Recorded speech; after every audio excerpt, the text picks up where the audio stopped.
সাংসদ পবিত্ৰ মাৰ্ঘেৰিটাই মোদী মন্ত্ৰীসভাত স্থান লাভ কৰাৰ পিছতে দিল্লীলৈ ৰাওনা হৈছে পত্নী গায়ত্ৰী মহন্ত।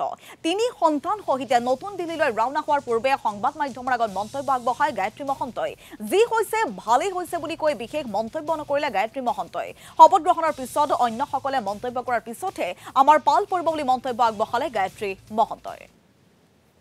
আপোনালোকে নিউজ চেনেলত যিখিনি দেখুৱাই আছে আমি ৰাতিপুৱাৰ পৰা সেইখিনি চাই আছো আৰু পবিত্ৰদাই ফোন কৰি পেলাই ক'লে যে আহা গোটেইখিনি তাৰপিছতে ওলাইছো।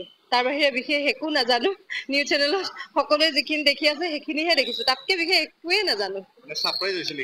একদমেই ছাৰপ্ৰাইজ আৰু যিখিনি হৈছে ভাল হৈছে বুলি ভাবিছো আৰু সেয়াই আৰু সপৰিয়ালে যাবলৈ ওলাইছো।